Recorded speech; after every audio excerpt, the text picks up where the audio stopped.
back at it again tonight. And I've got a fabulous guest on, an author who has contributed some terrific articles to Yowza.com, John DiNardo. And, John, I'm bringing you in. Well, thank you for inviting me, Marshall. That's a pleasure, as always. And I can see the chat room is getting all fired up. Susan, PX 2012, hello, darling. You are my gal. We always have a good thing going. Susan comes in and helps me with the shows, and she's monitoring the chat room because I'm sitting here time slicing 3 things at the same time, and she gets all these really great things in for me. So, and she's telling me my voice is sounding mighty distorted. So, Susan, is the voice better now?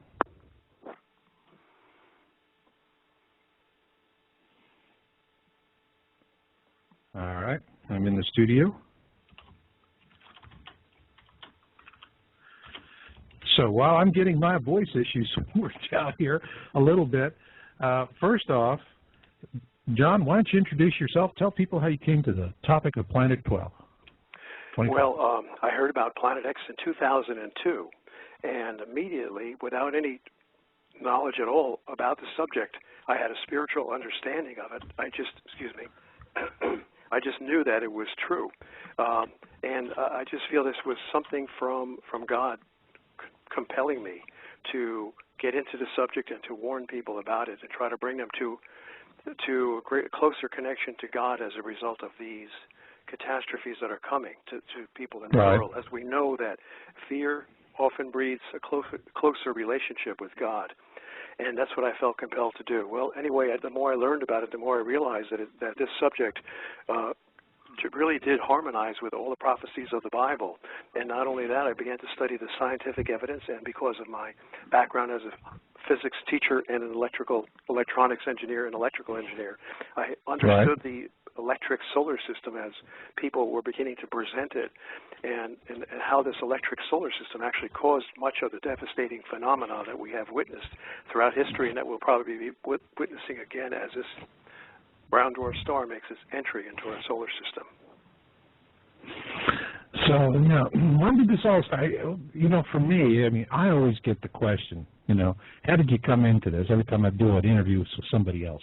And I always tell them the same thing. I walk straight backwards into it. What about you? Well, I just got that spiritual understanding, and immediately I felt compelled. And I know some people, I guess everybody has a concept of spirituality, and I can tell you that mine is general enough that everyone can empathize with it without speaking about any particular religious, point of view.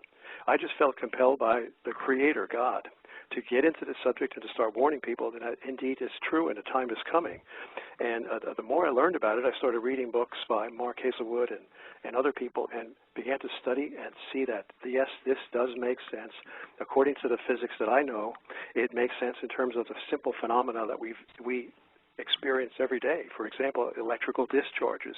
When you walk across a carpet, and everybody's experienced this, where there's static electricity is picked up by your body, and when you go to grab something that is a large metal object that acts as a reservoir or a basin for electric charge, the instant before your finger touches that makes contact, there is a very painful snap, an electric arc, a discharge of electrons, static electrons from your body to that doorknob. Likewise, we see on a cosmic, celestial scale the same phenomenon occurring when comets drenched in plasma, full of static charge, come very close to Earth, they discharge, and we see historical evidence, we see evidence in the Bible talking about these plasmatic or plasma discharges. Many people believe that the Grand Canyon was formed by electrical discharges causing arc welding, sort of, or a routering effect into the surface, deep into the surface of the Earth. And as this comet came by in a zigzag motion, it created a channel, a very, very deep channel that is now the Grand Canyon. That's just an example. Well, I've been there. I mean, I know how you feel. I remember one time, this is when I was in the Army, and we went up into the Grand Canyon to go photograph some wreckage that needed to be removed, aircraft wreckage. And we literally were flying in a bunch of Hueys right down off the deck. You can't do that anymore, but like we were just 5 feet off the Colorado blasting through. You could almost hear Flight of the Valkyries, you know, dum, dum, dum, dum.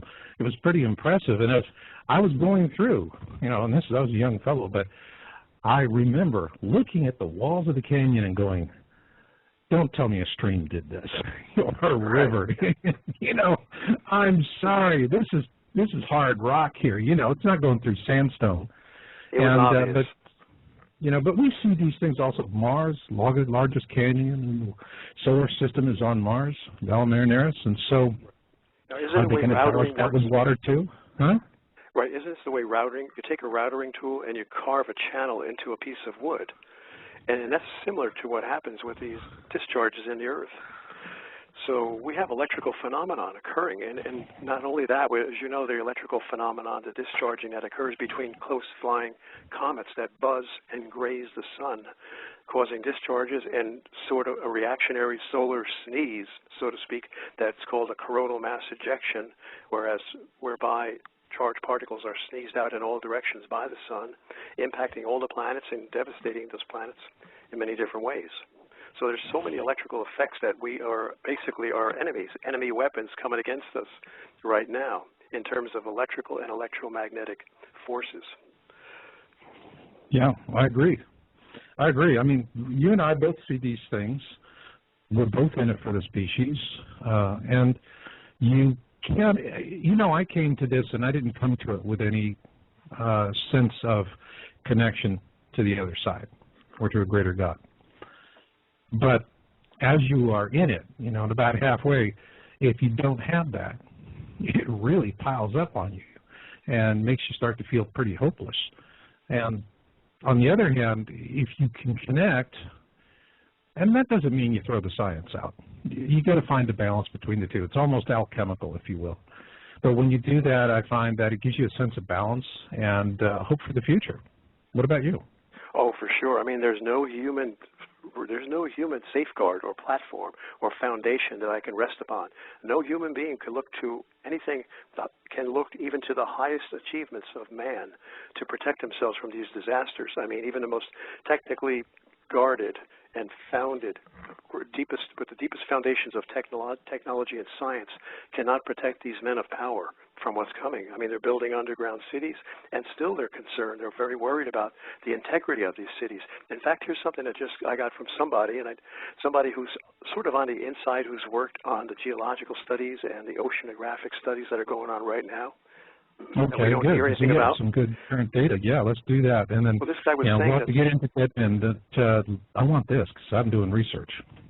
Okay, well, this guy was saying that they're very much concerned about the integrity of their underground cities, even though they had, of course, the money to buy the very best geologists and determine what they consider to be the safest locations deep within the rock of the crust, Earth's crust. You know, the Earth's crust, the lithosphere, is about 400 miles deep.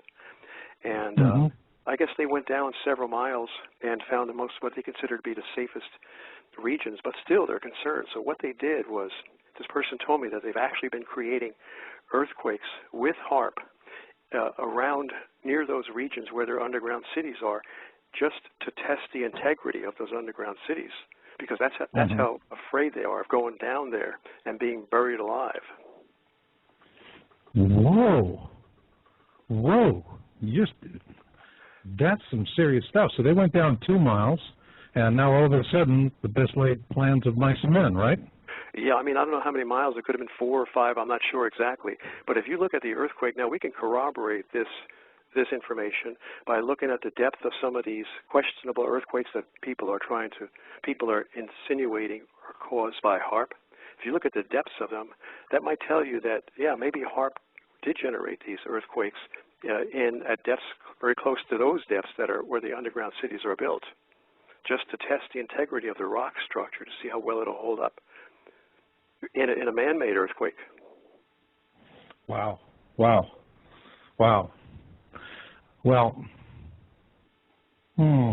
what do you think they're going to do about it? They're scared. In the long run, they're trying. So, there's the best laid plans of mice and men are failing. Now they don't know what they're going to do.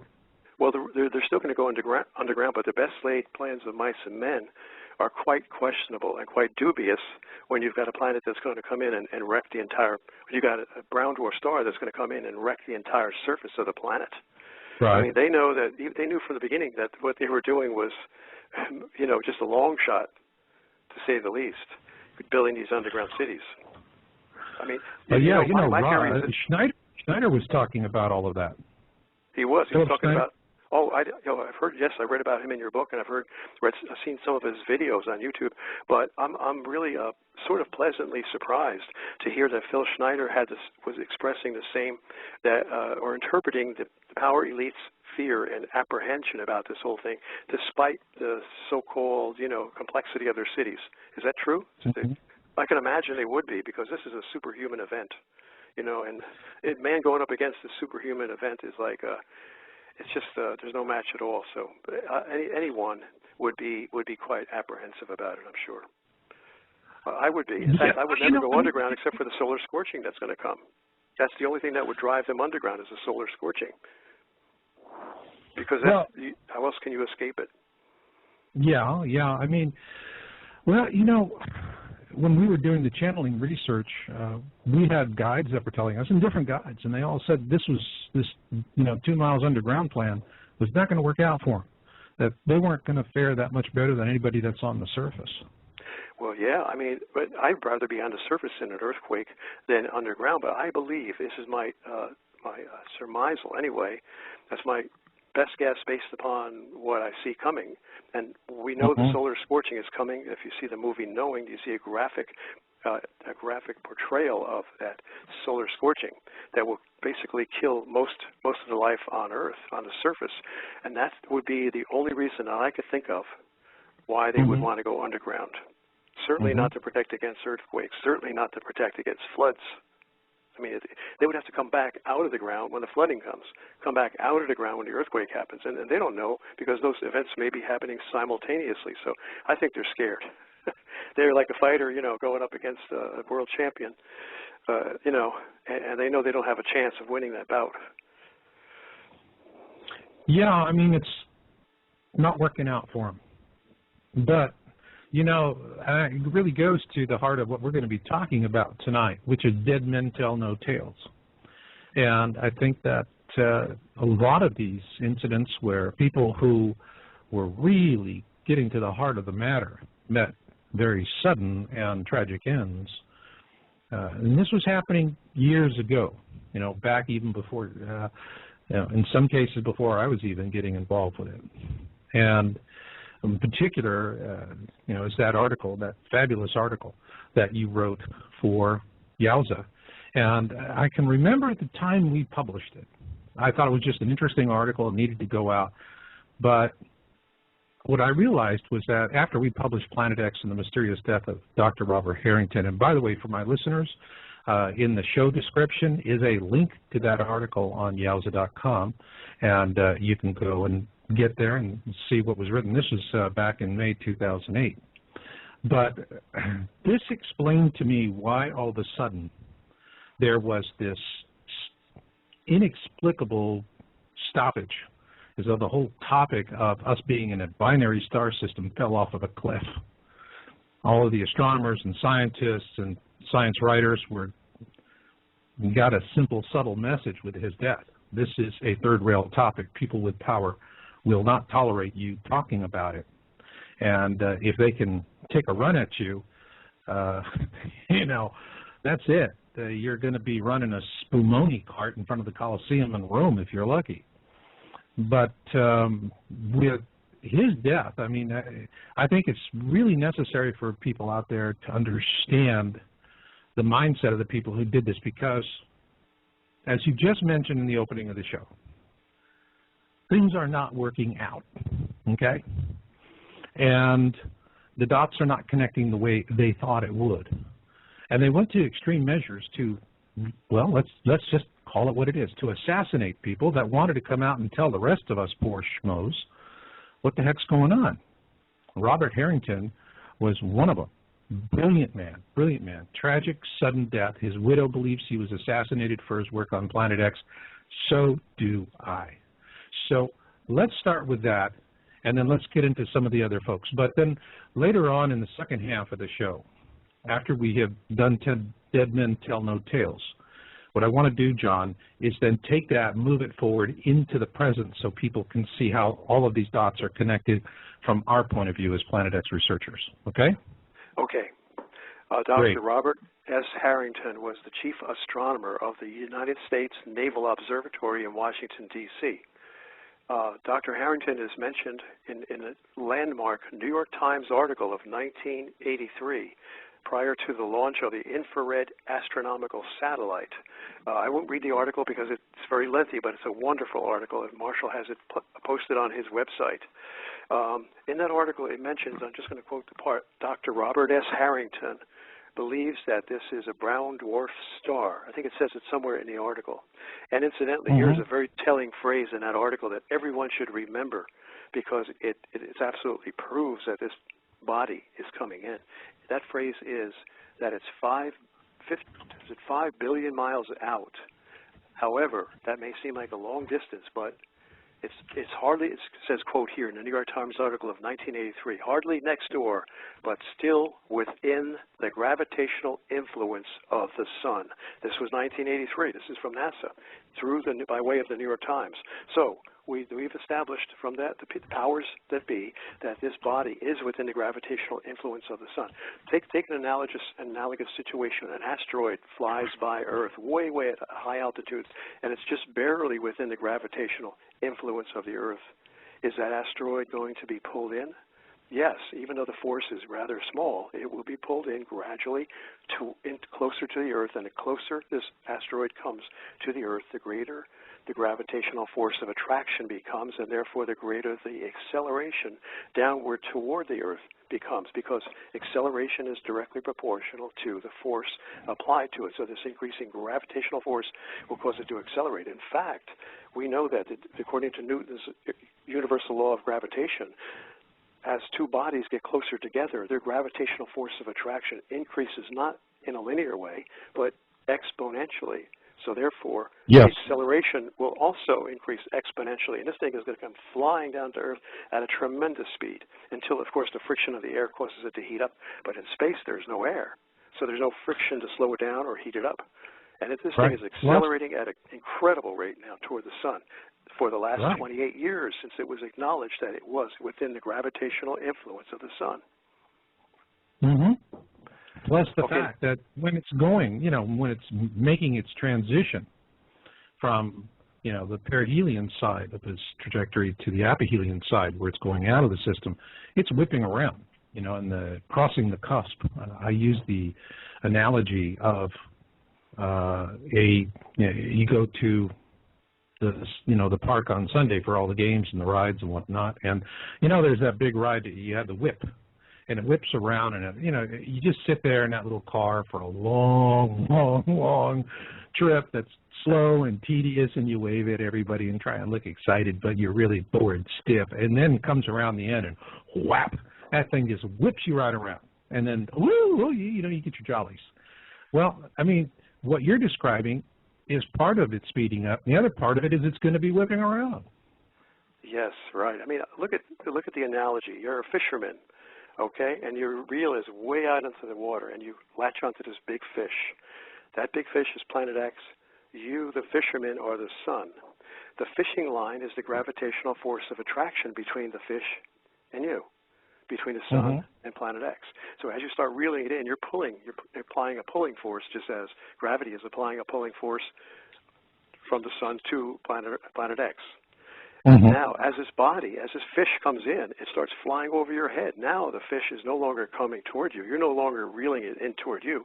It has overshot you, gone beyond you, and now you got to pull back on it. It's got momentum. It's continuing to go in the same direction. You got to yank back on it and cause it to decelerate. And this is what is happening. What will happen as Planet X gets closer to the sun? It's going to overshoot the sun. It won't hit the sun because of what we call repulsion forces, I believe.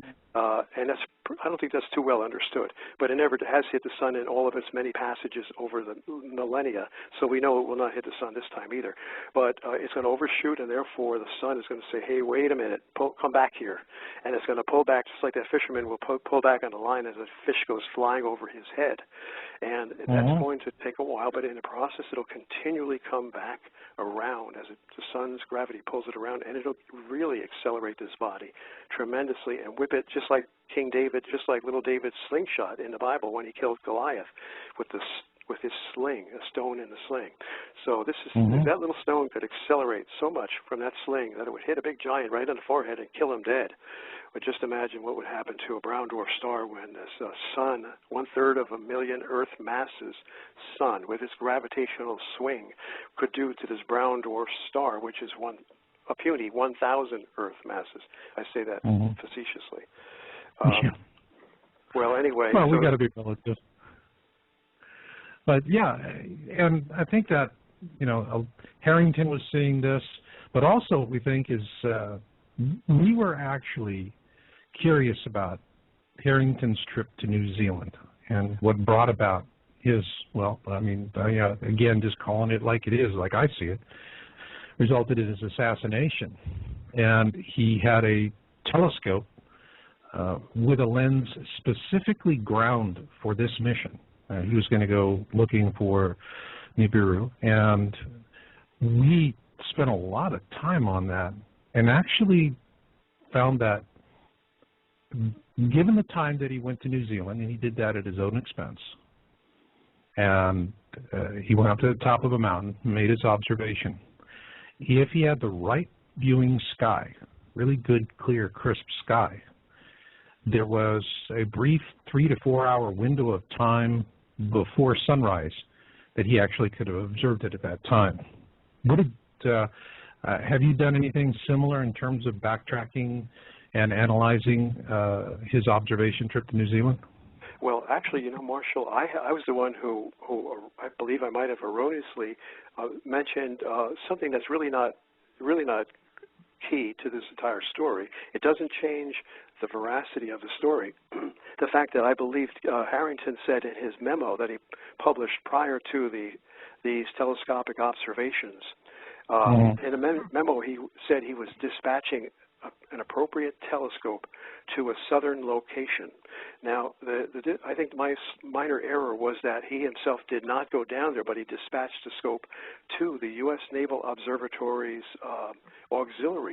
new auxiliary observatory in Blackbirch, New Zealand, that had just opened up, I believe. And it opened up as a result, let me think now, as a result of the Planet X thing that occurred after the IRAS. I'm not exactly sure, but that's not too important. The thing is that he dispatched this 8-inch scope, and I believe it was the scope lens was specially ground probably by a man named Ronald Stone, who also worked worked for them at the U.S. Naval Observatory. But again, that's not too important information. But the only difference is that Harrington himself did not do it. He dispatched this 8-inch telescope down there. Now, in his memo, Dr. Harrington's memo of October 1991, he stated that his calculations of the location, I guess based on, I was told by someone else who studied this, that he had done extensive computerized calculations trying to determine the ongoing position of Planet X over a period of a few years in the 1980s. And by his extensive computerized calculations, he was so meticulous that he was almost certain that this object was indeed where he thought it was, or he had calculated it to be. And therefore, he felt confident to have that 8-inch scope dispatched to the Blackbirch Observatory in New Zealand. And he said in his memo of October 1991, that it would be viewing the southern skies, because New Zealand is close to the South Pole, during the viewing months. Now, we know he did not mention the viewing months, but we have learned since then from James McCanny and other people that the viewing months are May and June of the year. Those are the 2 months of the year that you can view it. And I hope I can sidetrack just a little bit, just for a second, to explain why I believe that those viewing months are only May and June. I'm going to give you an analogy. You're on the second floor of a department store, And you know how the escalators are? There's a down escalator, and then just opposite the down escalator, there's an up escalator. Now, you're on the second floor. Yeah, the guy with the piano is usually between the two of them. Right. Just throwing a little there. Right. Now, you're walking in a circle. You're planet Earth, and you're walking in a big circle around both escalators on the second floor. That's like the Earth going around the sun in 1 year. And each quadrant of that one revolution around the sun represents one season of the year. Well, when you get to the point where you're looking down the up escalator, you see a big guy way at the bottom of the escalator coming up at you. You're looking straight down, and you see him coming up at you. He's coming up at an angle because those stairs, that escalator is at an angle. And the floor, the second floor that you're on, represents the ecliptic plane of our solar system, that invisible cosmic-sized disk in space on which all the planets revolve around the sun. Okay, that's what the second floor of that department store represents. And you're looking down, and you can see this big guy coming up the escalator very slowly. He's not walking, he's just riding it upward. That's in the month of May as you walk around the escalators. Now you walk further, and you're walking into the month of June, July. You're going around this circle. Now you can no longer see that man down the escalator because he's blocked by the walls and by the floor and everything. So likewise, the only time we could see it is in May and June because that's when the big guy, we can see right down that escalator, that upgoing escalator. Well, that's the analogy. But anyway, that's what Harrington said. We said during the months of viewing months, which we know are May and June, that's when it's going to be taking pictures to try to verify the position of this object. Well, that would have been, since his memo was October 1991, those viewing months would have had to have been May and June of 1992. And he said furthermore in his memo of October 1991 that when those photographic plates are returned to the U.S. Naval Observatory in Washington, D.C., that they would be examined and there would be blink comparison photographs. And blink comparison is a wonderful, ingenious technique that was created by, developed by the Pluto astronomer. Pluto discovered astronomer Clyde Tombaugh. They were the first. That was Pluto was discovered with the blink method. Yeah, describe that method for the listeners out there. Okay, if you were to take a picture of the sky, you'd see thousands and thousands of stars. How would you pick out one little planet X, one little dim star, or it might not even be visible? Of course, there must have been some visible light, or else you might have been using an infrared scope. I don't think he was using it. He might have been using an infrared scope. But how would you see one star out of maybe a billion stars in one photographic frame? Well, all those stars are going to appear still, stationary. But if there's a planet there that's moving, just one object that's moving amidst all millions of stationary stars, then you would take another photograph on a second night and maybe another photograph on a third night. Then you would take the photographic plates and have transparencies of these made, so like negatives where you could see through them. They would be overlaid on top of one another, and light would be shined through each plate from the side. And as a result, you could turn on a light and illuminate just one of the two or three overlapping, sandwiched photographic plates, each plate being from one night's photograph. And you could alternate the flashing of the lights, the illumination of each of those plates, such that the human eye would be able to detect if the alternation rate of flashing were appropriate for the human eye. You could look at that huge field of thousands of stars and see just one little object moving, appearing to be moving like the frames of a motion picture would move. And that's what the blink comparison method is. Well, that's what Dr. Harrington was going to analyze. He said when they come back, which would have been the summer of 1992, we're going to examine those plates, and we're going to find out for sure. Well, Dr. Harrington somehow never released that information. He would have had the plates analyzed, I believe, probably by the fall of 1992, but we never heard anything about it at all. And then in January of 1993, Dr. Harrington suddenly dies of fast-acting esophageal cancer. And it's so suspicious because, first of all, suppose he died of a truly natural causes, not man-made causes. Why did not the U.S. Naval Observatory publish the findings, the analysis of those plates, despite his death? They should have gone on and published it. This was the greatest search in all of astronomical history, the one that was the most highly prized search in all of astronomical history, and yet they just dropped it. No mention whatsoever. It's so obvious, the glaring criminality there. So it leads you to believe that, Dr. Harrington, well, maybe he died, accidentally or just from natural causes, but it's very unlikely. They probably murdered him. Now, here's another piece of evidence that really, I guess, adds so much more weight to the conspiracy belief, conspiracy evidence that he was murdered, and that is that in the obituary they honored him and eulogized Dr. Robert S. Harrington. This obituary was published by the U.S. Naval Observatory, and of course it came from the very top. Now, the very top would be the guys from the intelligence agencies, the National Security Agency, which has overseeing responsibility, supervisory oversight of NASA and all of the other government agencies, including the CIA. That's how powerful the National Security Agency is.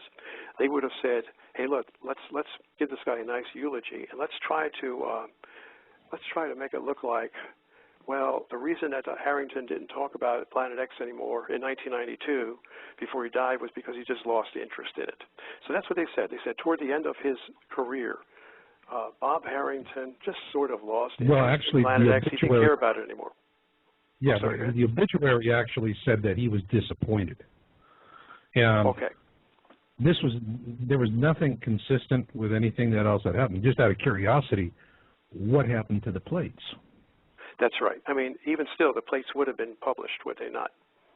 So, that's right. Where are they? Have you been able in your research to find these plates? Are they existent somewhere? Would someone be able to do a Freedom of Information Act to get these plates? Or did these plates wind up going into somebody's Dipsy dumpster?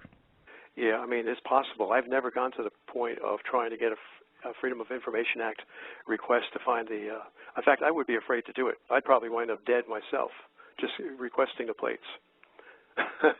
So, but we don't even have to do that. We know, look, for those of us who know what's going on, and we have a ton of other evidence from so many different sources, you could just, you could just drown in an ocean of evidence that that this planet is coming in and the government is doing everything they can to suppress knowledge of it.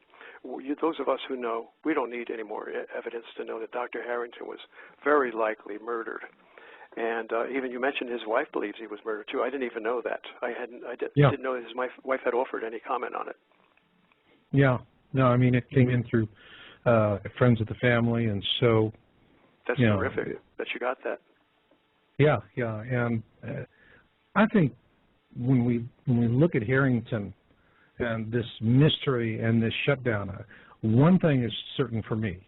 For those folks out there that are in their 50s and 60s, all right? You silverbacks, you. Arr. And for those of us who are silverbacks, we can remember the excitement about Nemesis in the 70s, in college, high school. This was a big topic, ooh, we could be in a binary system. Books were written about it. There was a lot of excitement about it. Notable astronomers like Carl Sagan were, openly talking about the possibility of it. And then all of a sudden, boom, it just drops dead. The whole conversation starts dropping dead. About what year was that? It was actually after IRAS. Okay, 1984. With IRAS, yeah, that was when you start looking. You go back, we have on Yowza.com, we have a page called the Jenner Files. And for people that are looking for some of this background evidence that you and I see as researchers, Jenner Files is a great resource for it. It's free. Go ahead and take a look at it.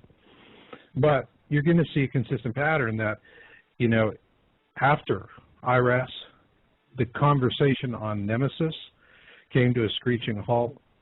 On Planet X, the possibility of this, Harrington's death put a real chill. And this was just an area of astronomy that was all of a sudden not to be discussed. And it was like, some sort of unwanted love child nobody wants to talk about, that kind of a thing. So we saw that, but, we saw what happened with him. But then there are others. So let's move on.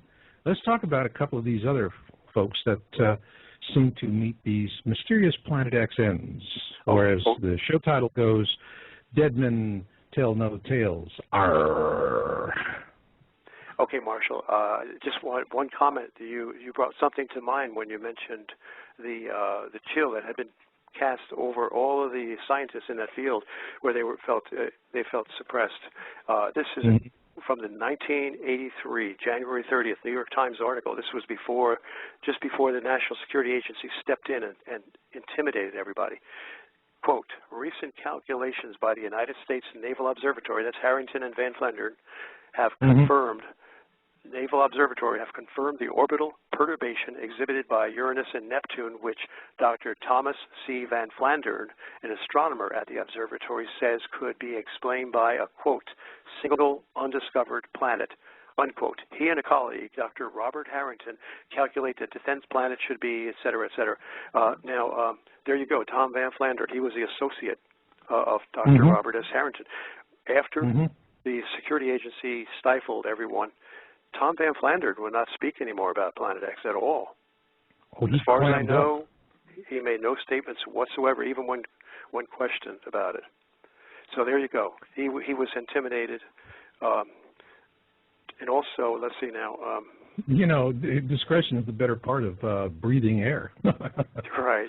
You know, so I mean, he got the word on that. It was a complete stifle. But there's been others, and you know, and I think you mentioned like Malachi Martin. Malachi Martin. Malachi Martin.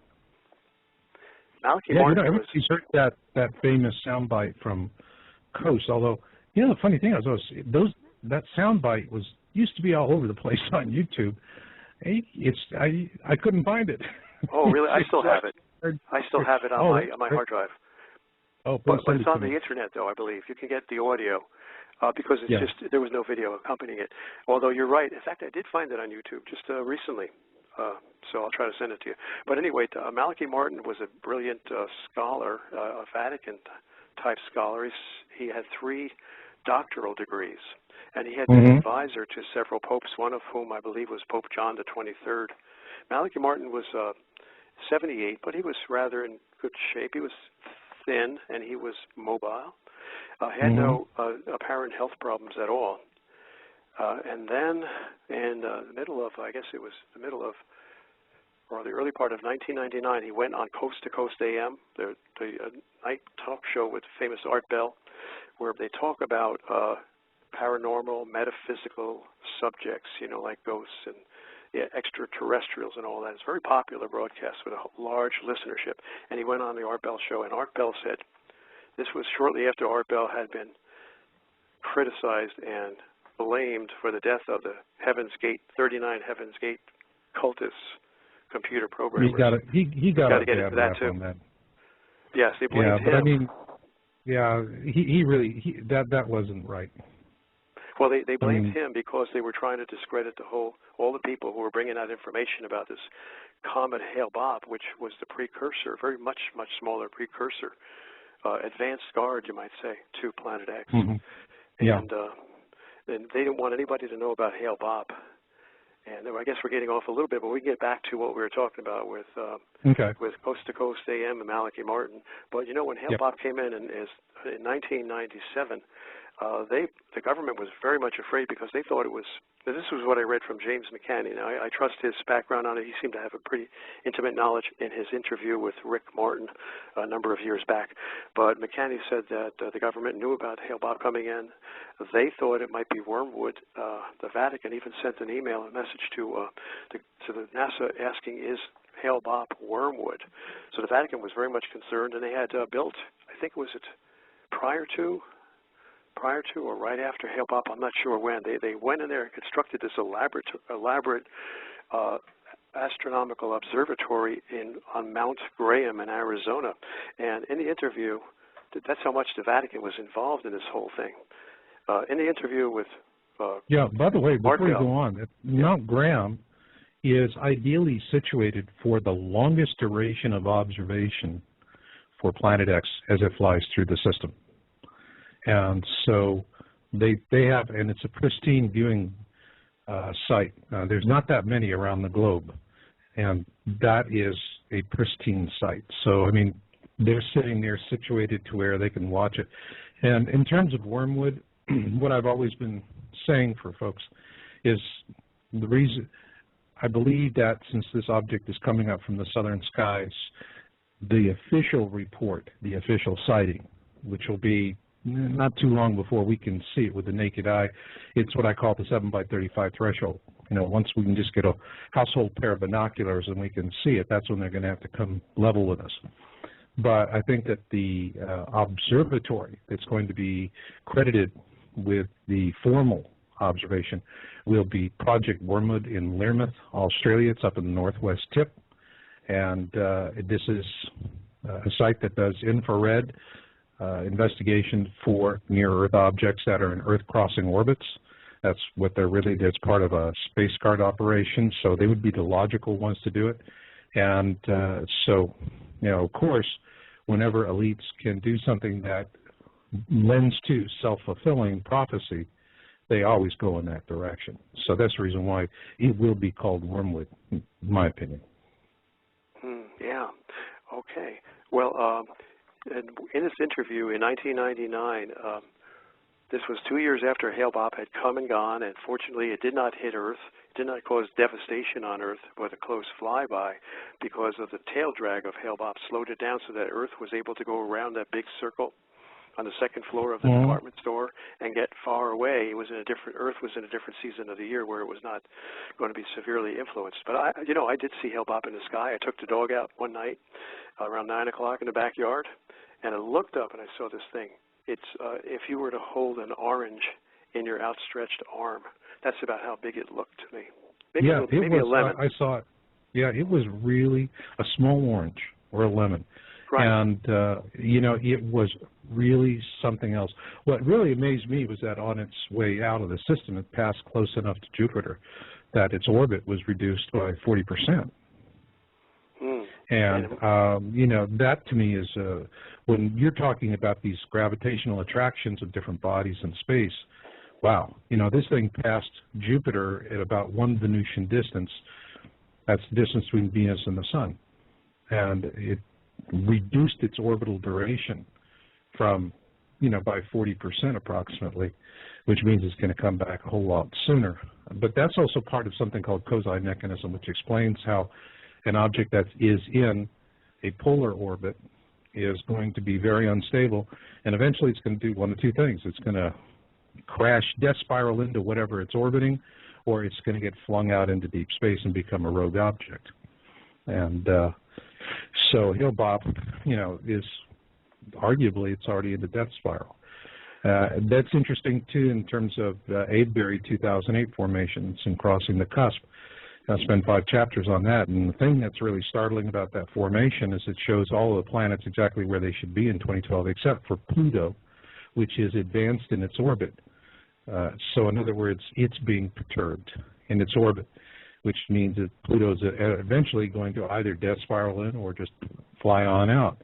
But according to that formation, you know, that's what's, you know, we're going to realize in 2012. But going back to Father Martin Malachi. Yeah, in that interview of 1999, Art Bell on the radio show asked the priest, Malachi Martin, why did the Vatican muscle their way, and I want to emphasize that term, muscle. They muscled their way onto Mount Graham in Arizona, and constructed this observatory. And Malachi Martin used very slow, well-chosen words, and it seemed like he was somewhat afraid to give an answer. But he gradually coaxed himself to give the answer by saying, and this is paraphrasing, well, the reason they have this observatory is because the highest echelons of the Catholic Church of the Vatican know that something is approaching within the next 5 or 10 years. And that was the entirety of his answer. And now, when was that answer? Well, that was 1999. So it could have been as late as 2009. He was off, of course. No, I don't think any man has been exact in their timing. Every time a man tries to set a date, he's wrong. I've learned not to try to set dates. Yeah. But the point is, he was saying they knew something's coming in, and it's in the near future. Well, yeah. And now I do have a question in from the virtual studio. Is the Vatican astronomer article about ET at the observatory possibly related to this? Have you seen that article? No, this is the first I've heard of that. Oh, Okay. Well, wait a minute. Wasn't there an old one where the Vatican, an old article where the Vatican said, "Let us welcome the extraterrestrials," something like that, where we should embrace them. And this might go along with all the messages that are being given to us in fictitious form, in drama form, on television and in movies, in a television series, The Event, for example, which tells us that these extraterrestrials are wonderful people. They love us. They want to embrace us, but don't mess with them. Don't resist them, because they can destroy you with the touch of a finger. And that's the message we're getting from this series, The Event. Is that what the kind of idea that we're getting from this question, or is there something different? It was a shot-in-the-dark question, and so didn't have a title of it, and I think guy just was asking, but it really does bring a point in terms of how we're being prepared through media. And, you know, the message is really kind of all over the map. Part of it, I think, is Hollywood is doing what Hollywood does best, and they just have their thumb on the pulse of the country. You know, what's hot, what do people want to talk about? And they're just out satisfying demand. So I don't, you know, I mean, snakes live under rocks, but they don't live under every rock. And so in some cases, yeah, you could have someone that's going to be talking. And I've seen that, you know, when Emmerich brought out 2012, the movie, and what we saw was he was going to bring it out in the summer, which is when you bring out an action blockbuster like that. And he winds up bringing it up in a time of the year where, you know, it's the holidays and people are going for art films, you know, November 13th, I think it was, of that year. And the reason why was that they removed all of the mention of Planet X out of the movie. And that's easy to see when you watch the beginning of the movie. You can see the timeline gets real choppy, jumpy, and they actually show, you know, it's part of the movie visual where they're out in space and they're showing what looks like an object, but then there's no mention of it. And what I can surmise is that NASA had probably seen perhaps an early screening of that film, because Morrison et al. Were, you know, ramping up the old 2012 patronizing routine and humiliating anybody that would dare take it seriously. And they came out on a huge tirade about Planet X, and it never showed up in the movie because Sony clipped it out. And they dropped in that, you know, the neutrino thing. Wow, so, you told me that. Yeah, I mean, I did not know that. I see that. I see these things happening. It's a mixed bag of messages, and I think that what I see more than anything else is that they're less worried about the extraterrestrials, and they're more worried about how they maintain their control. Oh, for sure. That's what's always been paramount in their sick minds, is maintaining complete dominance economically and in terms of power over the masses. So, I mean, it's not something where they're, you know, we just have a lot of competing agendas. But I think for folks in the mainstream, you shouldn't be overwhelmed by it, because if you just come to trust your own instincts, you're just not going to be stampeded like a lemming by someone, but you're actually going to sit and look at it and think things through. Like I always say, the only truth that matters is the truth that resonates within you, because you and you alone put it there. And I think folks that do that are going to do fine. But in terms of meeting other races, the indigo children are going to be the ones we'll turn to for liaisons, because they're going to instinctively sense whether that species that's contacting us is benevolent or, you know, or not. Right. The indigo children, these are people that have discernment, who seem to have greater discernment and understand some of the deeper implications of what's going on in life and in the world than the rest, who just look at the surface and watch the ball games and just sort of let themselves be carried through life. Is that what you mean? Those people who are discerning and insightful. They're discerning. They're perceptive. You don't see multimillionaire indigos. Okay. Right, because they don't want to be. They don't want to be. They don't want to be. They'd much rather just sit there and spend all afternoon watching a spider weave a web. Their thing is that, you know, what really drives them is they want to feel a sense of connection, of oneness with everything around them and to understand it and to flow with it. So their sense of connection, the connection to everything that's outside of them. Material thinkers, consumers are very much turned inwards. And so everybody has this ability. It's just that for the indigos, it comes naturally, and they're coming into their own because the huge statistical push, with as many people on the planet, you're going to have more of them, even though they're an infinitesimally small minority. I mean, if you look at Mensa, International Association of Geniuses, that represents 2% of the population, IQ-wise. Within Mensa, okay, indigos are a small fraction, and a very small fraction at that. So this is not a huge group, but these kids are really precious. A lot of them are getting drugged, and just to make them manageable, because people just don't want to take the time to figure out how to deal with somebody that wants to take the world around them on their own terms, which is what they want to do. But when a real simple rule of thumb is if we are, we're looking at, there's a contact event, and we know that there's indigo children there. If the indigo children, if they don't want to be around the ETs, we don't. If the ETs are avoiding them, we want to avoid them as well. So it's when there's a connection. Those kids are going to sense it, and they're going to do it much better.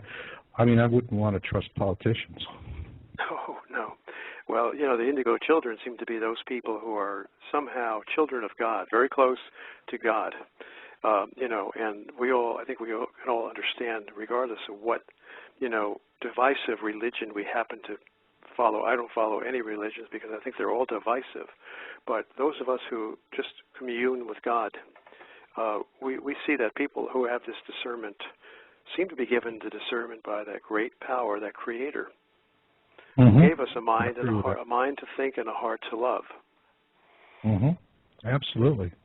Well, we've covered 2 so far. Do we have anyone else on the list? With Malachi Martin now, what happened after he made that statement that he believed that the reason that the Vatican muscled their way onto Mount Graham was to try to observe this object that was coming in over the next 5 or 10 years. Well, within about 3 or 4 months, Malachi Martin had suffered a stroke, from what I read, and then shortly after that, he was pushed down a flight of stairs. Now, this was his own testimony when he was sent to the hospital. He confided to a friend as he was dying. He said, "Someone pushed me. Someone pushed me down those stairs." And I got this from several sources. One by word of mouth from a scholar within the Catholic Church who told me this too. So I know that's exactly what Malachi Martin had testified to, a close relation just before he died. So he was murdered. And if you look at the time frame, shortly after he talked about what we know as Planet X. Well, you broke the cardinal rule. Shut up or you face. Cardinal Balducci was one. Speaking of cardinals, he was another one who, from the Vatican, who actually alluded to this object coming in, this Planet X. We should do more study on him. Now, he was not murdered, but he's another source of it. Balducci, Balducci. Okay. Within the Vatican. Let's do this, because we're up at the top of the hour, and I want to give folks a couple of minutes to go out and get some tea and take a break and play a little music. And we're going to pick up on this, and then also let's get current on what we see coming in the months ahead. A lot of folks get you to weigh in on what you think Comet Elenin is. We've had a lot of talk on that on the show. We'll get into that stuff. So hang with me here, and I'm going to bring in some music for everybody. And what we're going to do for tonight is I want to play a little tune called Moonlight Serenade from Glenn Miller. And it's a recording from back during World War II. And when I heard this, the most unique time when I heard Moonlight Serenade, I was in a Moscow subway station, and it was the last train out. The place was deserted. And these things, you can't imagine. They're all marble, and they're underground, way deep underground. And this is where they were hiding out during the bombing. When during War II, the Nazis were within like 30 miles of Moscow. And the Luftwaffe was bombing Moscow, and that's where they were, and they were listening to these songs. And so for those of you listening to Moonlight Serenade, imagine you're down in the bunker, which at that point was Moscow subway station, surrounded by immense walls of marble. And when I heard this musician play it, he was in a connecting tunnel which turned like into a megaphone, and the sound was everywhere. The acoustics was absolutely perfect. And every time I hear this, I remember that moment. So, guys, we got 3 minutes and 24 seconds for Moonlight Serenade. Start up the kettle, do what you got to do, and come on back. Meteors, asteroids on Earth. And when he saw this, I believe he was aware of because he was watching the skies, he was aware of the additional numbers of comets and asteroids that were coming into Earth's vicinity. And he was about to make a presentation, I think, a very big announcement. I believe it was around the mid-90s, I'm not sure. And just before he made that announcement, he died in an automobile crash in Australia. In the outback, on a lonely road. I mean, it's like it's two converging dust trails. How can you not know someone's coming in your direction? Right. I mean, they've done this. This is a common way of assassinating people, sabotaging their vehicle. You know, this is something that comes to mind. Princess Grace Kelly, the famous actress from many years ago, back in the 50s, married Prince Rainier of Monaco, became Princess Grace. She died in a car crash, and I recall the news report saying that the brakes on her automobile failed. You know, isn't that ridiculous? Here you have a princess with the best Rolls Royce and the best Rolls Royce mechanics money can buy, and the brakes fail, and the car crashes, and she dies.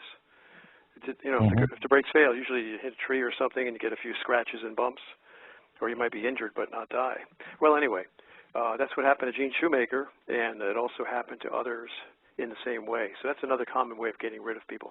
Gene Shoemaker would have alerted the scientific community, and whenever a person of high credibility like Dr. Shoemaker convinces and alerts people of his class of scientists, then the power elite become very much concerned, and they want to get rid of that person. He becomes a real, and for those of you who might not know who Gene Shoemaker was, the Shoemaker-Levy, and those were that was a big comet that smacked into Jupiter. We actually had a chance to observe largest impact event. I've seen it's like, I think, a total of 32 fragments or objects, any one of which would have been an extinction level event on Earth, by the way. And so that's where he really made his fame, was with Shoemaker-Levy. And but his death, it's always plausible deniability, but none of these guys ever just die a natural death in bed, do they? No, and not even like Thomas Van Flandern, the colleague of Dr. Harrington. He just died recently, and I look at the time of his death is not too far from the time of the death of Dr. Brian Marsden, the head of the Smithsonian Astrophysical Observatory. Both of those men were concerned, I believe, about extrasolar system objects coming in our vicinity. I think Brian Marsden might have been either ready to talk about it, or maybe they figured, well, let's just get rid of him just in case he does talk about it. They knew Van Flandern had been with Harrington, and it might be a matter of time before Van Flandern, his conscience overcame his fear, and he might start speaking out, even though Dr. Van Flandern never, as far as I know, gave any sign of speaking out. They figured, well, let's get rid of him just in case he does speak out. That's how they operate, just kill him. It's easier to kill him than take a chance. That's my conjecture, but I think it makes a lot of sense in light of past history. So, wow, you see so many people passing away. Well, Brian Marsden was a straight shooter. I mean, I knew him personally because we had been on a TV show together, PAX TV, and it was actually a very, very good show on asteroid threats. And after the show, we kind of struck up a dialogue, and he was actually very helpful in getting me started down this. We were looking at a Deccan Traps eruption to explain the KT extinction event as an alternate theory. And we had a lot of fun with that. And one of the things that he said to me, and it always stuck in my mind, When people are, if Planet X was there, we'd see it. Whereas, we don't see it, so it's not there. And what he said is the failure to observe an object proves only one thing. You have failed to observe the object. That's all it proves. And, but that doesn't stop the so-called experts from, just adding creative license to it. But, yeah, I mean, Marsden, he was a straight shooter. And I remember he was really, when NASA implemented a policy, a suppression policy on near-Earth object reporting, and this was back in 99, 2000, and at that time, if you can, for those that can remember back to the last century, oh, God, how does that sound? But if you can remember back to the last century, we used to see newspaper articles and even internet and all kinds of stuff at that time, would proclaim new asteroid or comet discovered has 1 in 32 chance of striking the Earth. Great headlines. Sold papers. The English tabloids just beat it like a rented mule. And what NASA did was they said, okay, they went out to all the astronomers and said, you don't talk about this publicly until we give you permission, period. We control the release. And they put in a blanket suppression. And what really made Marsden angry about that was that when they find these objects that have a low chance of impacting the Earth, the more they observe them, the more they create an ephemeris, a more accurate ephemeris. In other words, it's like a bus schedule. You know where the bus is going to be at any one time. Well, they do that same thing with objects. But you have to make a lot of observations of the objects before you can have a really accurate ephemeris. And the whole thing of having it so that this information would be shared rapidly, all right, and which the way it was in the last century, was to stimulate all those additional observations. But once NASA put the kibosh on it, that was it. It muffled it. And so it's just not that accurate. Now, how does that affect us today? Every time you see a news report that says an asteroid passed within a few thousand miles of the Earth or, within striking distance 3 days ago, okay? Every time you hear that, just say, thank you, NASA, for keeping us in the dark. Just thought I'd add that. Right. Yeah, I mean, their whole purpose and stated policy is not to tell the people if something is approaching. I mean, this was stated in an NBC article, an ABC article a number of years ago that NASA actually came out and somebody, either inadvertently or whatever, from the agency said that our policy is if anything is coming toward Earth, we are not going to tell the people about it. I could understand their rationale. I mean, in one sense, they would not want to cause panic, but if you don't tell the people, then the people cannot prepare to protect themselves. There are numerous things someone can do. If you don't get a direct hit, you could save your life if you take the appropriate precautions if you know something may be coming. And that's what they're contributing to mass death by their selfish deprivation of information. Yeah, well, it's also part of, they're skimming the middle class. Look what's happening in the United States. People, just why is it America's middle class is being sucked bone dry? All right, and that's really what's happening. Where's that money going? It's going into the pockets of people who are building bunkers. I know. I talked to the engineers who do the power systems and other things, actually build the structures, and they're telling me they're going from can to can 24/7. They can't keep up with the business right now, and they're building underground bunkers, luxury condo bunkers, $1 million on up, fully equipped, jacuzzis, Blu-ray home theaters, you name it. They're planning to sit it out in comfort. And so a lot of this, this whole thing, give it to us and there's going to be chaos and we can't handle it. I really don't buy that. No. I don't buy that. I mean, think back to 9/11. Did everybody race out into the street with guns and start shooting people of color? We took hold of the situation. I think we had a good beat on it as a country.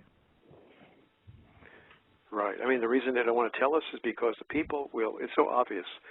They know that they control, the power elite controlled by fear. There is a handful of people controlling many, many millions, and they must keep us in fear of their power. Well, our fear of their power and of their punishment toward us. They're penalties. Our fear will evaporate. We will no longer fear them when we see a greater fear coming in the skies. They know that. And that's why they won't tell us. They want to see us kept under their fear and not under the fear of what's coming in the heavens.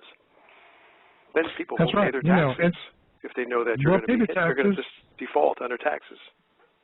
Yeah, yeah. I mean, you know, it's and there's other ways. You know, I see here in the Lori in the virtual room says, "Why do you actually believe the oil prices are so high?" You know, well, it's not oil shortage. The oil's there. You know, they had that when Libya thing started up. Saudi Arabia cranked up more oil. They couldn't sell it, so they cranked it back. You know, it's speculation, but all of this is really, again, it's siphoning. And, you know, the thing of it is that as I look at 2012 coming up, and you look at the current economic situation and what's happening, it's like for the last decade, they set up this milking machine to milk the middle class, keep them dumb, keep them happy, eventually just dumb and unhappy, but keep milking them, all right? Transfer all of that wealth. And it's like, you ever stop to think, where in the heck is it all going? And in the meantime, the middle class is not going to have the real resources to deal with this. People aren't going to have savings accounts. You know, I think a majority of American households, it would take them a few weeks to scratch together $2,000 hard cash. So what's going to happen when all of a sudden the price of food quadruples or more in the store because there's an announcement? You know, so I think it's more a case that, you know, this whole thing, we're not, you know, we can't handle the truth. Excuse me, FCC, that's just happy bullshit. We can handle the truth. I see people handling the truth every day. I get up, this is what I do 7 days a week. And I see people every day, and they're handling the truth. And they're handling the truth despite the lies. So that is, you know, that's hackneyed. It just doesn't cut it as far as I'm concerned. But anyway, you know, let's look at, because we're, the show's clipping along here pretty fast, and we've got about 25 minutes. Let's take what we know about dead men tell no tales. Let's look forward now for the next 6 to 12 months, all right? What do you see coming, John? Well, I think in the near future, somebody had mentioned Comet Elenin, and I think we all believe, I think you agree that it is probably one of the outlying comets in the gravitational grip of Planet X. Would you agree? I do. Okay, yeah, and so this is a harbinger of what's to come. Yeah, it's like a beehive. You know, throw a beehive through the window, there's going to be a lot of bees around it, right? Right. You know, same thing so here. this is a harbinger of the disasters that are about to come. I think if this Elenin may cause some substantial damage to Earth, even though it's only a comet, you know, a bee surrounding that huge beehive, Planet X, it can cause devastation to Earth when the alignment occurs. We know the planetary alignments. There's a guy named Chatelain, a French scientist going back to the 1970s, 1980s, and he states, I have him on videotape where he states that every time throughout history when they saw these planetary alignments, there would be earthquakes. And this was when Jupiter and Saturn and Mars would all line up in a straight line with Earth, and they would compound their gravitational pull. It would be like a tug of war with all the guys pulling on a rope in the same direction, right along the line of the rope. It would create earthquakes on Earth, so they knew whenever there was an alignment, you can expect earthquakes. Well, Elenin is supposed to go into alignment, again, I think in a few months, with Earth and possibly Mars. Now, I haven't been following it. Marcia, you probably have a better knowledge of that coming alignment than I do. Yeah, I mean, I think that given the alignment, it's not an exact alignment, but my gut instinct on Elenin, you know, because the orbit has changed on it, is that this is going to come close enough to the Earth that while they're telling us, oh yeah, when it's here in, you know, August, September, we'll be able to see it in the pre-dawn hours, barely visible to the naked eye. No, I don't think so. I think when Elenin passes through, it's going to come close enough to be pretty darn bright. And I think that with the celestial alignments, plus everything else going on. You know, we've noticed over the years other comets when they pass through the ecliptic, for example, like Comet Linear.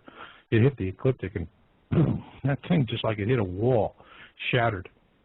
So, you know, these objects are going to be easily perturbed by these alignments, and I think with the flyby and, you know, the Hopi prophecy, Blue Star prophecy, that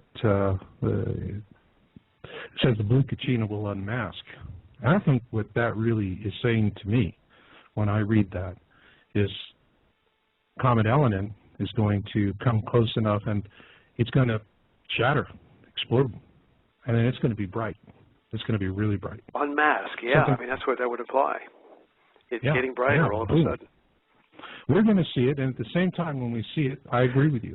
Right. They're going to be, part of the Blue Star Kachina prophecy is that it is going to cause some problems for the Earth. Now, there is another comet that was back in 2007 or 2009 that a lot of the prophecy watchers believe was the blue Kachina.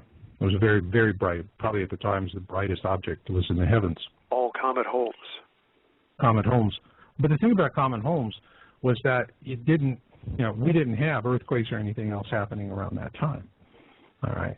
But with Comet Elenin, I think we're going to see that. I think we're going to see some dramatic earth changes. And we're going to have some quake events, some tsunamis. It's going to be a real wake-up call. It is going to be, hey, folks, get your head out of the tube and look up, because what's coming is Euclid. Because the blue Kachina prophecy follows on the heels of the blue Kachina comes the red Kachina, and that's the one that really, really kicks us in the tutu. You know, that prophecy is so valuable to us. To give us an early warning. For so many years, I could never connect the dots with that. I remember reading about that back in 2002, 2003, you know. I mean, at the time, my head wasn't really into looking at prophecy at that time. But I remember reading it and just saying, well, that's a mystery. And it's obviously describing a celestial event. So, you know, like I do with all mysteries. Bible prophecy, Bible prophecy, Hopi Indian prophecy, Mother Shipton prophecy. There's so much prophecy. And Marshall, I'm glad you brought this up. There's a prophecy of Joe Brandt. Joe Brandt in Hollywood, California. Okay, before you get into that, I want you to dovetail this question into your answer. This just came in, and Susan threw me at this from the virtual studio. This is from Mary M. 2, and can't make out the rest of that screaming. What is supposed to happen when Elenin comes through? Will the night be light, daytime, continuous light? And throw that into your answer.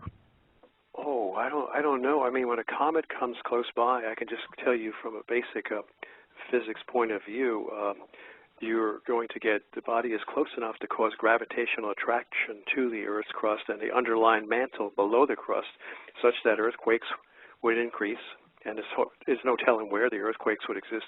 But of course, I have to take that back, because if this thing is coming overhead, and I believe it is, right, Marshall, it's coming over the ecliptic, above the northern hemisphere of the planets, right?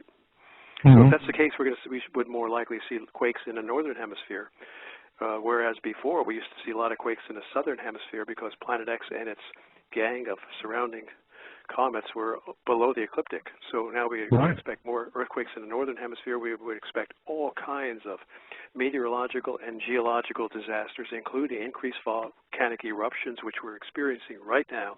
There's a volcano in Ethiopia exploding. There's a volcano in Chile exploding. There's a volcano, another one in Greenland. Is it Iceland or Greenland? I forget the name. Grimvolt. Iceland. Grimvolt, something like that. Yeah, three at least. Major floods right now, right this moment in China. Huge flooding in China. Wildfires in Arizona. Incidentally, speaking of the wildfires, it's such a tragedy. And a levee just bust on the Missouri. Oh my goodness! Yeah, the Mississippi is really in flood stage, and exacerbating. Where we see exacerbating signs of a coming earthquake in the New Madrid fault zone area. That's the lower Midwest surrounding the Mississippi River. You know, flooding, huge flooding, often is a precursor to major earthquakes. I don't know if you've noticed that. That's why I always No, get worried when I see this major flooding in the Midwest and in California. Yeah. You know, I'm sitting there and I see this one gal in the virtual studio, Mama B, Africa cracked. For the folks that there is yes. a section of Africa, the plates are separating. That's a great. I'm glad you brought that up. It's already happened. Yes, that's a great point. I mean, Africa, there's a rift called the Afar Rift, and Brent Miller of the Horizon Project talks about that. He says, I was out there. They were doing filming, and they saw the Earth split open in a matter of 20 minutes. They had to jump in their helicopters to escape it. They were filming it. I'd like to see that on film. But it's called the Afar Rift, AFAR. You can Google that and read all about it. And you're right. I've been reading about Africa splitting at various points, and we see, the Earth is not only splitting. I mean, I've got photographs, and we've all seen these photographs of big gashes in the road opening up, and people are looking across a broken highway, a split highway, at one another, like almost, across an expanse, and they're looking down into this chasm in the split Earth, and they can't see the bottom of it. And then you have other cases where there's huge sinkholes. There's one in Guatemala taken from an aerial photograph. It's of the size of an entire street, four-way intersection. And it's just a deep hole, and you can't see the bottom of it. Now, we're seeing these sinkholes all over the place. There was a Sonic drive-in, fast food place that was completely swallowed up, I think in Cleveland, Georgia, someplace like that. And all over, things are being swallowed up. I mean, New Jersey, California, the Earth is... You see, we've got these mantle plumes that are coming up because the Earth's mostly molten iron core is getting hot due to the electromagnetic fields that are being generated by these incoming bodies. They're there, charge in motion, and charge in motion through basic physics principles generates electromagnetic fields. Sort of like our planet is sort of like in a microwave oven, and somebody turned on the microwave, and we're being bombarded with all these, this electromagnetic radiation. Well, it heats up the mostly molten iron core of the Earth, and then the core of the Earth is acting like the gas on your gas range, and the Earth is like a pot of pudding, chocolate pudding, on top of that gas, and the burner's turned on full blast, and the pudding's beginning to boil, and all this the smoke and steam columns are puffing up on the surface of the pudding. That's what's happening to the Earth. In fact, this guy that I know of who works in it's funny. oceanography. Casey described that same thing. Do you know Casey described it? He said, I remember reading somewhere, it said, they asked him what's going to cause the pull shift, and he said magma bubbling up from the core of the planet. Oh. And, at the time he said that, Earth scientists had no idea. They really didn't even understand the core of the planet that well until we finally had satellites and that they were able to do some pretty deep penetration sounding and, find out there's a lot of stuff going on down there that we didn't understand before. So Casey was really, his explanation of it, these big bubbles that form up in the magma and these chambers that are felt, and then from them streak out, the volcanoes. And he was describing something that Earth scientists couldn't have known at the time he described it.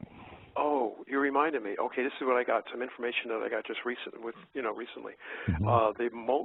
The iron. You talked about the pole shift being related to the magma boiling up.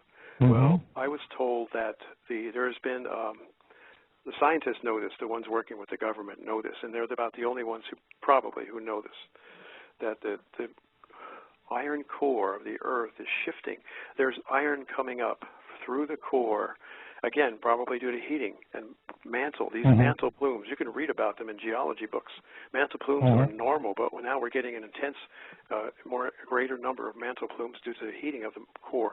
And iron is coming up around the Hawaiian Islands. We're getting an excess of iron coming from the core, erupting through these mantle plumes, and, maybe not even erupting, but it seems to be, the iron seems to be gravitating to the area beneath the mantle. I don't know how deep. It could be as far as the core, but I believe it's probably into the mantle. Let me give you a little bit of a quick background on depths that we're talking about. The crust of the Earth, the lithosphere, the hard crust, is about 400 miles deep. Below that, you've got about 1,600 to 1,800 miles depth of this pudding-like material called the mantle, which is nothing more than molten rock, so very thick and viscous because it's molten interspersed with various metals. Some of them are magnetic, like magnetite, nickel, and iron. So consider the mantle, which is very deep, like 1,800 miles, being like pudding, and the Earth's crust being like the skin on the pudding after the pudding is allowed to cool a little bit on the pot. And that's what your lithosphere is like. Well, we've got an excess of iron coming up in the area of the Hawaiian Islands, and this is causing a magnetic pole shift. It's really weird. I didn't get all the details on it, but this is why the Earth's magnetic field is getting out of line, is losing its integrity, and is becoming skewed and moving toward the Hawaiian Islands. Now, another thing is coincident with this favoring of iron toward the Hawaiian Islands is there's a mountain coming up, a volcanic mountain rising up and ready to emerge to become a new island in the Hawaiian Island chain. We're going to see a new island rising up, and just as Casey warned. That's right. Here, we got a caller here. Let's see what he's got. Hello there, caller. You're on the line. Hi, Marshall. Hi, John. I would like to take John back to about 5 minutes ago when he was talking about element. Could you tell the audience your name, please? Oh, yeah, Bernie, and I'm in Michigan. Okay, Bernie. Good. Go for it. Okay. I'd like to quote from Koblenz, and it's the Book of Creation, Chapter 3, and it's 3:6. And it's just the first sentence. The first sky monster was joined by another, which swallowed the tail of the one going before, but the two could not be seen at once. So that sounds like talking about Elohim being a harbinger, that could possibly be the messenger. Yeah, it sure sounds like it, doesn't it? The guy in the back, the big guy behind it, swallowed its tail. Blue Kachina, red Kachina again. Yeah, I mean, you know, the thing is, and I think the caller really brings a good element to this, is that it's not where we have these, you know, out of sync prophecies and predictions. What we find, I think, John, you could say the same thing, is that the more we study this, the more we find commonality rather than discrepancy. We're all working on a crossword puzzle with 500 pieces of the puzzle strewn all over the floor of our living room, and we're all sitting here surrounding it, and one guy's over there fitting a couple pieces together, and another guy next to you is fitting another couple pieces together, and together we're putting the pieces of the puzzle together, prophecy pieces of the puzzle, the ancient historical pieces of the puzzle, the biblical pieces, the scientific, it's all coming together. So thank you for that contribution, Bernie. You're welcome. Yeah. But the question is, who has the corner pieces? Okay, well, I'll let you get back to the corner. Yeah, thank you very much. Good one. Who has the corner piece? That is the thing I see disappearing all the time. If you want to stay on for a second, Bernie, maybe let's see. Somebody is asking from P90X, was the G2 event on the sun on June 6th related to Planet X? Oh, I don't know. Tell me, Marshall, what was that event? Was it a coronal mass ejection or flare? Yeah, I remember it was. There was an event. I think in general. There was a this overall pattern. I mean, the sun is. Yeah, the sun is the sun, and you're talking about in terms of overall changes in how the sun behaves. It's very small. You know, it's less than 1%, really. But for us, that's a huge difference. Earth sits in this Goldilocks zone, and it's quite a precarious perch. You know, we're just far enough away from the sun, not to be Venus, but we're not so far away that we're Mars, and we're in the Goldilocks zone. So it's hard to say. What I can tell you is that Ulysses probe. You know, that for us was that was the close for us. We were always, up until the Ulysses probe data came in 3 or 4 years ago, and that is a probe that was doing polar overflights over the sun to look at the northern and southern hemispheres, compare them.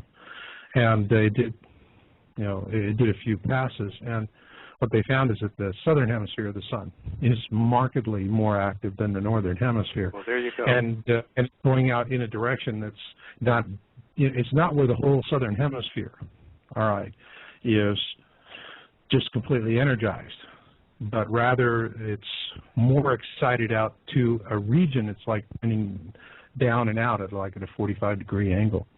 So I think that, you know, when we're looking at solar events, yeah, it's a combination of all of the above. Yeah, you can have normal solar activity, but also the sun is responding to Planet X. And so you have to flavor it all in together and understand that the nuances are very, very subtle. Right. What we should do is, if we could find out when these comets graze the sun or when these comets crash into the sun, and see if there's an accompanying blast from the sun, because every time a comet grazes the sun or discharges, comes close enough to cause an electrical discharge, that sun is going to sneeze out something in response to it. And then you could say, yes, it was caused by the comet grazing the sun or crashing into the sun. And then you could say, therefore, we're going to see tremendous solar activity because there's more comets coming, because this huge bee swarm is getting closer to us. Yeah. Getting closer to the sun. Got any other questions there, Bernie? Well, I just had one more comment. The last 3 days in a row, we've had S-class events on the sun, and they have been located in the southwest quadrant. There was one today. As a matter of fact, there was I'm on my phone, so I can't look it up. There was I think it was a 2.3 class flare this afternoon at 5:36 Eastern time, and that was also, once again, in the southwest quadrant. Well, you know, I'm baffled by that, because I seem to surmise from all the evidence that I've been able to piece together, and it's not easy because we're not getting any help from the government, but I seem to surmise that Planet X... Yeah. I'm sorry. we're getting help. You know, we're like a guy who can't fly a plane, and we're suddenly got hold of the controls and trying to figure out which way to move the stick, you know, to keep from crashing. But I suspect that Planet X is now coming into above the ecliptic now, and I think it's already penetrated the ecliptic, judging by several fields of study that I've been following. They all seem to agree. So if Planet X and its B swarm is coming above the ecliptic, then we would expect to see more solar hyperactivity in the northern hemisphere of the sun. So I'm baffled by that. You know, in my, you know, the book I just did, Crossing the Cusp, and I decoded Avebury 2008, and that formation shows the trajectory. It shows the orbit of Planet X, and it was the one part of the formation that had the most disinformation spewed on it, and which part of helping me to key in on it. But what it is showing is that this is, you know, it's going to arch up, and when it comes to its point of perihelion, it's going to be when it's going down, and that is at the point where the formation says we're going to see it like a second sun in the sky, and but it's going to be huge. It's going to be a very, very large object, and it's going to be very frightening. And I know Bernie mentioned Colburn Bible. In the Colburn, what we're told is that when we do see this, the ancient Egyptians say that when you see it, women become infertile, men become impotent. You know, it's so fearful that we actually experience a halt to human reproduction. That's pretty serious. Okay, gentlemen, I'll listen offline. Have a good night. Thank you. Okay. Thank you. All right. Thanks. Yeah, I mean, we have to start. We know it's coming in. The evidence is just mountainous. So we have to start preparing. I'm thinking about the solar scorching that's going to be occurring, but that's just one of many diverse catastrophes. Many people are plagued by the floods that are occurring. Two, we've got to try to prepare as best we can with gear that's going to help us weather the flooding.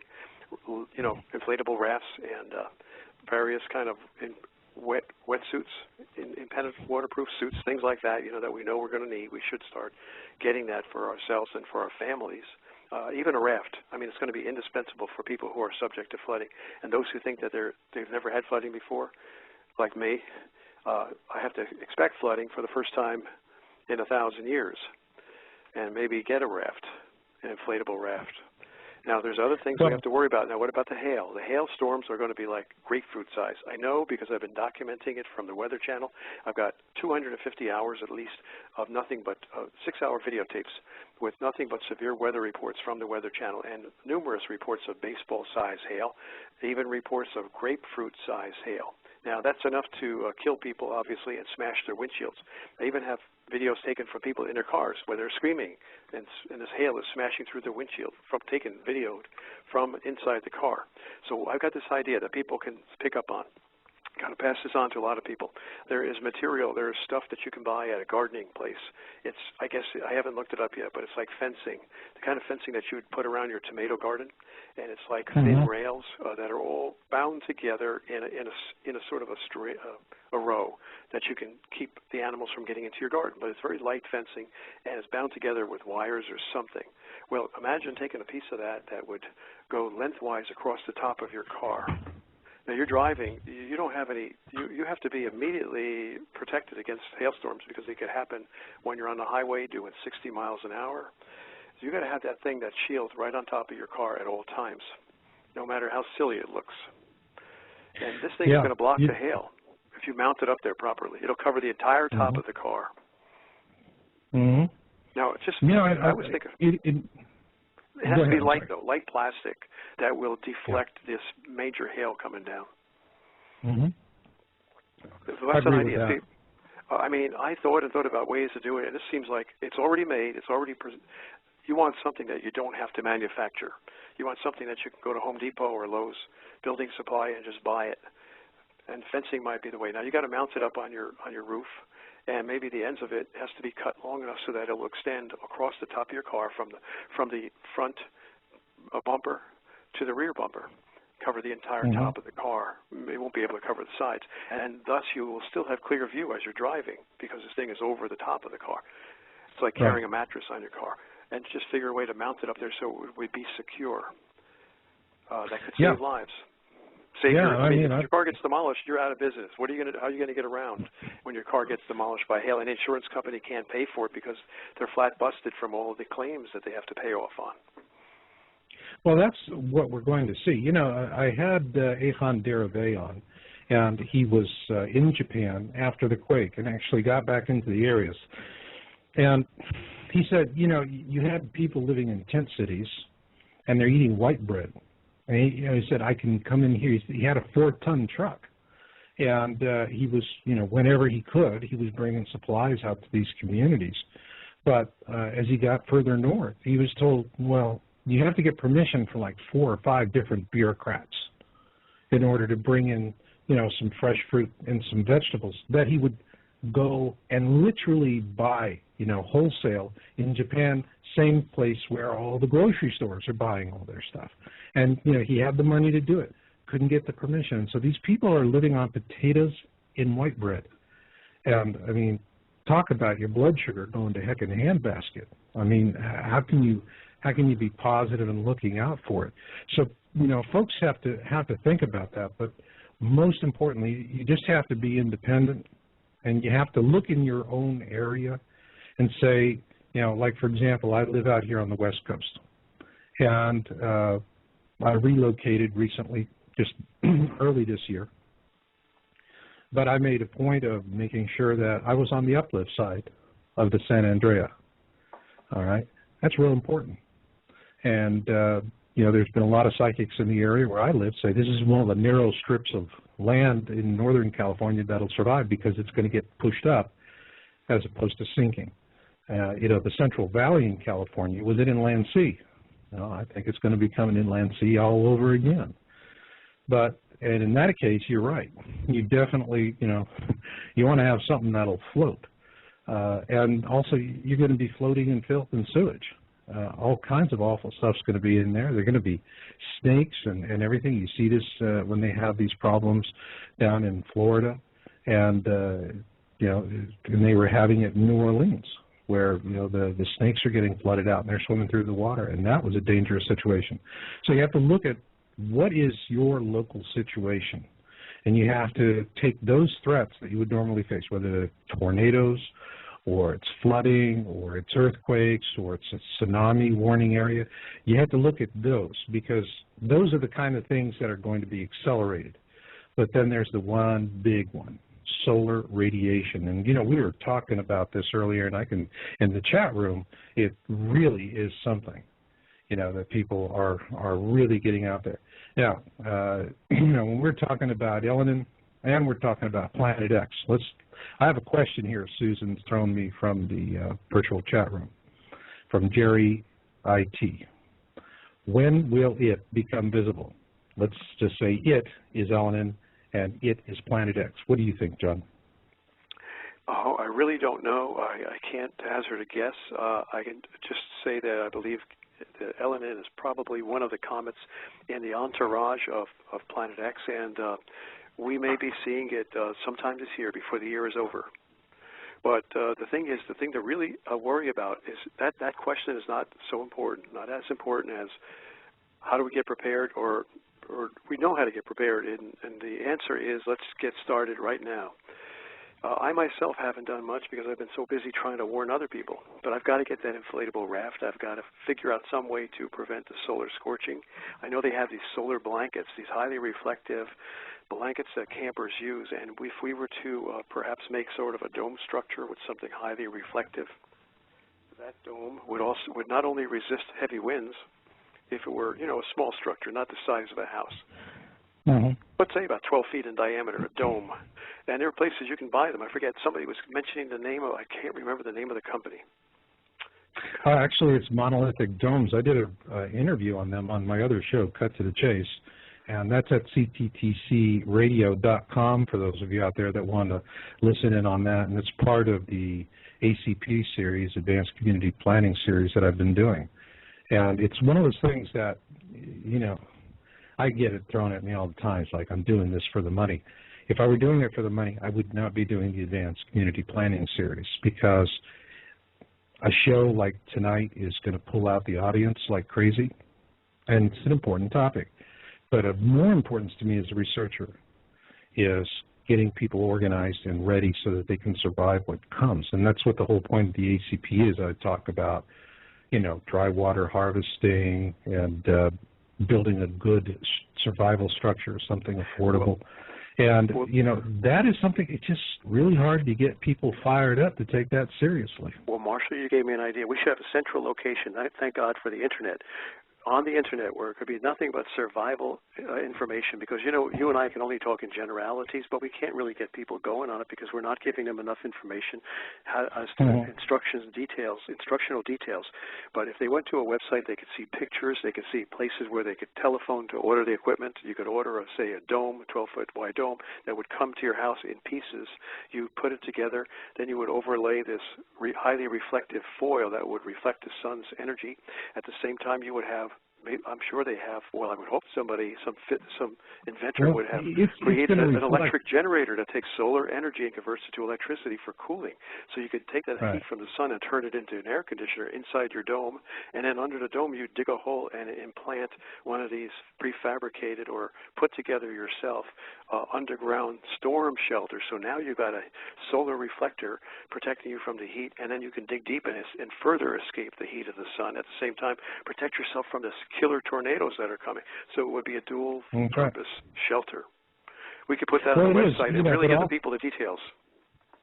Yeah, I mean, I have that, and what's really important for people is that you have to have protection from solar radiation.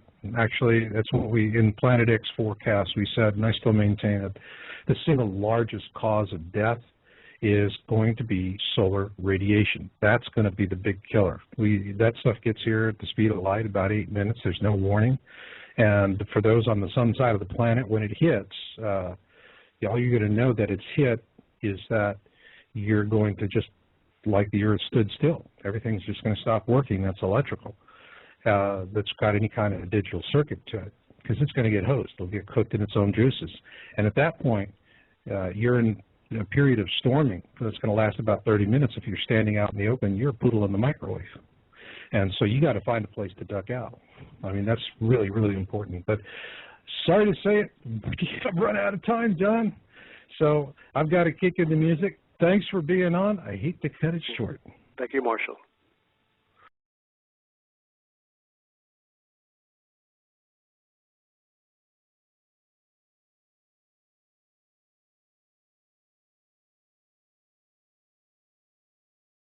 Back at it again tonight, and I've got a fabulous guest on, an author who has contributed some terrific articles to Yowza.com, John DiNardo. And John, I'm bringing you in. Well, thank you for inviting me, Marshall. That's a pleasure as always. And I can see the chat room is getting all fired up. Susan, PX 2012. Hello, darling. You are my gal. We always have a good thing going. Susan comes in and helps me with the shows, and she's monitoring the chat room because I'm sitting here time slicing 3 things at the same time, and she gets all these really great things in for me. So, and she's telling me my voice is sounding mighty distorted. So, Susan, is the voice better now?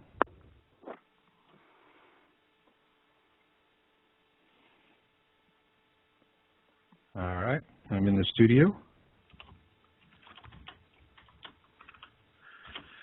So while I'm getting my voice issues worked out here a little bit, first off, John, why don't you introduce yourself? Tell people how you came to the topic of Planet 12. Well, I heard about Planet X in 2002, and immediately, without any knowledge at all about the subject, I had a spiritual understanding of it. I just knew that it was true, and I just feel this was something from God compelling me to get into the subject and to warn people about it and try to bring them to a closer connection to God as a result of these catastrophes that are coming to people in the world. As we know that fear often breeds a closer relationship with God. And that's what I felt compelled to do. Well, anyway, the more I learned about it, the more I realized that this subject really did harmonize with all the prophecies of the Bible. And not only that, I began to study the scientific evidence, and because of my background as a physics teacher and an electronics engineer and electrical engineer, I understood the electric solar system as people were beginning to present it, and how this electric solar system actually caused much of the devastating phenomena that we have witnessed throughout history, and that we'll probably be witnessing again as this brown dwarf star makes its entry into our solar system. So, now, when did this all start? You know, for me, I mean, I always get the question, you know, how did you come into this? Every time I do an interview with somebody else. And I always tell them the same thing. I walk straight backwards into it. What about you? Well, you know, I just got that spiritual understanding, and immediately I felt compelled. And I know some people, I guess everybody has their concept of spirituality, and I can tell you that mine is general enough that everyone can empathize with it without thinking about any particular religious, point of view. I just felt compelled by the Creator, God, to get into the subject and to start warning people that indeed it's true and the time is coming. And the more I learned about it, I started reading books by Mark Hazelwood and other people, and began to study and see that, yes, this does make sense. According to the physics that I know, it makes sense in terms of the simple phenomena that we experience every day. For example, electrical discharges. When you walk across a carpet, and everybody's experienced this, where there's static electricity is picked up by your body, and when you go to grab something that is a large metal object that acts as a reservoir or a basin for electric charge, the instant before your finger touches that makes contact, there is a very painful snap, an electric arc, a discharge of electrons, static electrons from your body to that doorknob. Likewise, we see on a cosmic, celestial scale the same phenomenon occurring. When comets drenched in plasma, full of a static charge, come very close to Earth, they discharge, and we see historical evidence, we see evidence in the Bible talking about these plasmatic or plasma discharges. Many people believe that the Grand Canyon was formed by electrical discharges causing arc welding, sort of, or a routering effect into the surface, deep into the surface of the Earth. And as this comet came by in a zigzag motion, it created a channel, a very, very deep channel, that is now the Grand Canyon. That's just an example. Well, I've been there. I mean, I know how you feel. I remember one time, I mean, this is when I was in the Army, and we went up into the Grand Canyon to go photograph some wreckage that needed to be removed, aircraft wreckage. And we literally were flying in a bunch of Hueys right down off the deck. You can't do that anymore, but like we were just 5 feet off the Colorado, blasting through. You could almost hear Flight of the Valkyries, dum, dum, dum, dum. It was pretty impressive. And as I was going through, and I was a young fellow, but I remember looking at the walls of the canyon and going, don't tell me a stream did this, or a river. I'm sorry, this is hard rock here. It's not going through sandstone. It was obvious. But we see these things also. Mars, largest canyon in the solar system is on Mars, Val Marineris, and so now, are they going to tell us that was water too? Huh? Right. Isn't this the way routering? You take a routering tool and you carve a channel into a piece of wood. And that's similar to what happens with these discharges in the Earth. So we have electrical phenomenon occurring, and not only that, as you know, the electrical phenomenon, the discharging that occurs between close-flying comets that buzz and graze the sun, causing discharges and sort of a reactionary solar sneeze, so to speak, that's called a coronal mass ejection, whereby charged particles are sneezed out in all directions by the sun, impacting all the planets and devastating those planets in many different ways. So there's so many electrical effects that we are basically our enemies, enemy weapons coming against us right now in terms of electrical and electromagnetic forces. Yeah, I agree. I mean, you and I both see these things. We're both in it for the species. And you can't, I came to this and I didn't come to it with any sense of connection to the other side or to a greater God.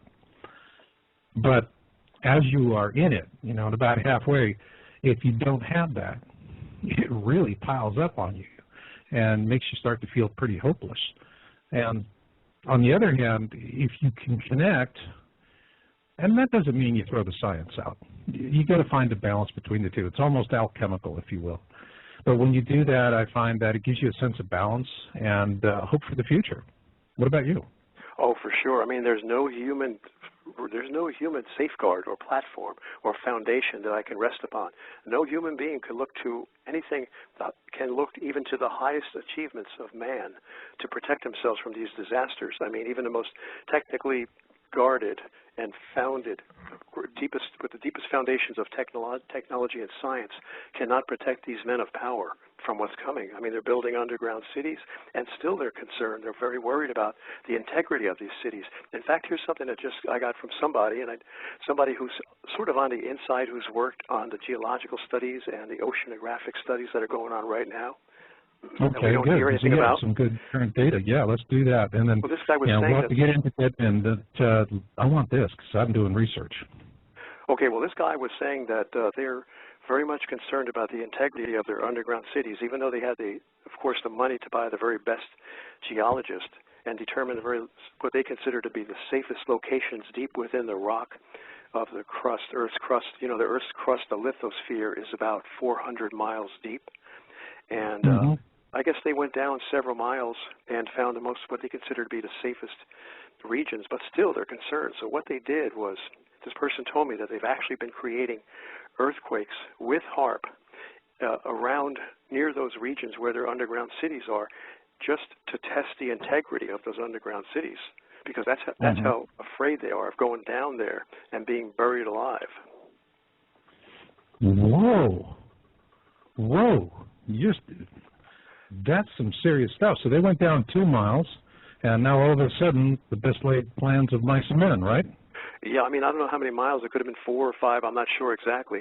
But if you look at the earthquake, now we can corroborate this information by looking at the depth of some of these questionable earthquakes that people are insinuating are caused by HAARP.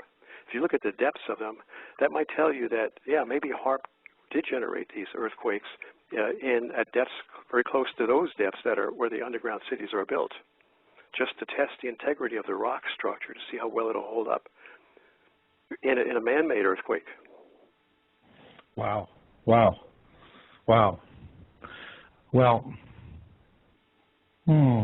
what do you think they're going to do about it?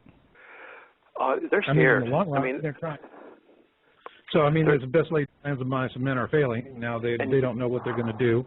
Well, they're still going to go underground, but the best laid plans of mice and men are quite questionable and quite dubious when you've got a planet that's going to come in and wreck the entire, you got a brown dwarf star that's going to come in and wreck the entire surface of the planet. Right. I mean, they knew from the beginning that what they were doing was, just a long shot, to say the least, building these underground cities. I mean, Schneider was talking about all of that. He was talking Schneider. about. I've heard. Yes, I read about him in your book, and I've seen some of his videos on YouTube. But I'm really sort of pleasantly surprised to hear that Phil Schneider was expressing the same or interpreting the power elites' fear and apprehension about this whole thing, despite the so-called complexity of their cities. Is that true? Mm-hmm. I can imagine they would be, because this is a superhuman event, and man going up against a superhuman event is like it's just there's no match at all. So anyone would be quite apprehensive about it, I'm sure. I would be. In fact, I would never go underground except for the solar scorching that's going to come.